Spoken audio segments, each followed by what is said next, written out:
London and Washington continue talks over authorizing Ukraine to strike deep into Russia. British Foreign Secretary David Lammy, commenting on the talks with the USA, said that the time for nerves and courage had come. He said the difficulties and challenges of the Russian war will be deeper and more severe, especially in late 2025-2026, The Guardian reported.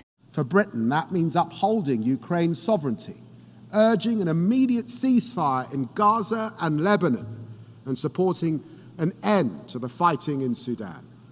It means robustly challenging member states who violate the Charter, rejecting a world in which might makes right. It means a more representative Security Council. It means supporting the international rule of law and applying it equally and fairly. The Danish Prime Minister is also convinced that restrictions on the use of weapons for Ukraine to strike deep into Russia should be lifted. At the same time, she denied any suggestion that if long-range strikes against Russia were allowed, there would be an escalation that would draw Kyiv's allies into the war. It should be noted that Denmark did not impose any restrictions on the use of its weapons, but asked the international law be respected. My suggestion is, let us end the discussion about red lines, simply giving the Russians two good cards in their hands. Most important red lines has been crossed already, and that was when the Russians entered Ukraine. So I will not accept this premise, and I will never allow anyone from Russia to decide what is the right things to do in NATO, in Europe or in Ukraine. Mate Frederiksen, Danish Prime Minister, in an interview with Bloomberg Television.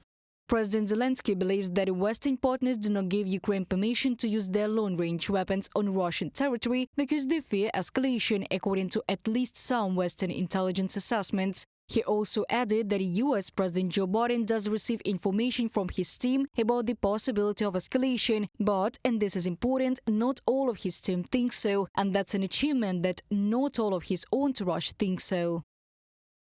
We have long-range weapons, but not in the quantity we need, let's just say. But nevertheless, we have this package: Storm Shadow, ATACMS, Scalp. But neither America nor the United Kingdom gave us permission to use these weapons on the territory of Russia, on any targets at any distance. We have not used long-range weapons on the territory of the Russian Federation. Volodymyr Zelensky, President of Ukraine, during meetings with journalists. The United States and the United Kingdom are allegedly preparing to grant Ukraine permission to use Storm Shadow missiles to strike Russian territory, but the announcement will not be made public to preserve the element of surprise for Russia, The Times reports. The British and American sides have been discussing the possibility of allowing Storm Shadow missiles to strike Russia for a long time. The parties prepared two versions of the final statement, and due to the unresolved details, they announced the version that referred to further discussions on allowing long-range strikes.